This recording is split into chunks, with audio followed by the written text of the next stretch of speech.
एक बार धनीचंद नाम का एक सेठ था। वह बहुत कंजूस था। उसके पास कोई भी नौकर ज्यादा दिन तक नहीं टिकता था, क्योंकि वह काम पर रखने से पहले नौकर के सामने 3 शर्त रख देता था, जिसको कोई भी पूरी नहीं कर पाता था। एक दिन मदन नाम का एक लड़का सेठ के पास नौकरी मांगने आया। वह सेठ से बोला वह बहुत दूर से आया है, इसलिए उसको कुछ दे दे। सेठ बोला ठीक है, मैं तुमको नौकरी पर तो रख लूंगा, लेकिन मेरी 3 शर्त है। मदन ने शर्त पूछी। सेठ बोला कि तुमको दिन में या रात में जब भी मैं कोई काम बोलूं तुमको वह करना पड़ेगा। दूसरी शर्त, तुमको दिन में केवल एक बार ही भोजन मिलेगा। तीसरी शर्त, यदि तुम खुद नौकरी छोड़ कर जाते हो तो तुमको मुझे 1 साल का पैसा देना होगा। मदन सेठ की सारी शर्त मान गया। सेठ बहुत कंजूस था। वह मदन को गोदाम से भारी भारी बोरियां लाने को कहता और दिन में केवल एक बार ही सूखा भोजन देता था, जिससे वह दिन प्रतिदिन कमजोर होता जा रहा था। कुछ दिन तक ऐसा ही चलता रहा। एक दिन सेठ की बीवी ने उसको भोजन में बहुत कम रोटी दी। मदन ने बोला इतना काम करने के बाद इतना कम भोजन, तो सेठ ने बोला तू काम ही कितना करता है। मदन कुछ दिन बाद सेठ से नौकरी छोड़ने को बोला।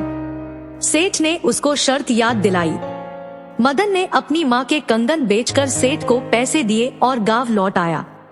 एक दिन गांव में मदन को उसका दोस्त रमेश मिल गया। रमेश ने मदन से परेशानी का कारण पूछा तो मदन ने सारी बात रमेश को बता दी। रमेश ने सारी बात सुनकर सेठ का पता पूछा और मदन को चिंता न करने को कहा। रमेश उस सेठ के पास गया और उससे काम मांगा। सेठ ने उसको वही 3 शर्त बताई। रमेश बोला सेठ जी, मैं तो आपकी 3 शर्त मानने के लिए तैयार हूँ, लेकिन आपको भी मेरी एक शर्त को मानना होगा। यदि आप मुझको नौकरी से निकालते हैं तो आपको मुझे 1 साल की पगार देनी होगी।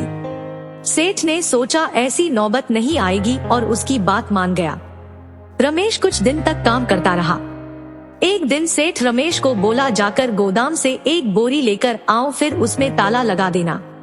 उसने सेठ को सबक सिखाने की सोची। उसने बोरी निकालने के बाद गोदाम का ताला बंद नहीं किया, जिससे चोर उसकी सारी बोरी लेकर चले गए।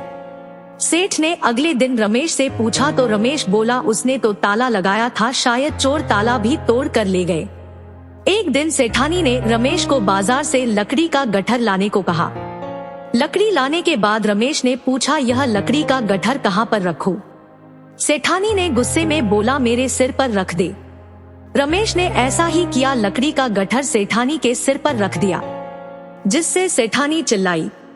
सेठ ने रमेश को नौकरी से जाने को कहा। रमेश ने सेठ को शर्त याद दिलाई। सेठ उसको पैसे देने लगा। तब रमेश ने सेठ को सारी बात बता दी कि वह अपने दोस्त मदन का बदला लेने के लिए वहां आया है। उसने सेठ से मदन के पैसे लौटाने को कहा। सेठ ने रमेश को मदन के पैसे लौटा दिए। रमेश ने गांव आकर पैसे मदन को दिए, जिससे मदन बहुत खुश हो गया।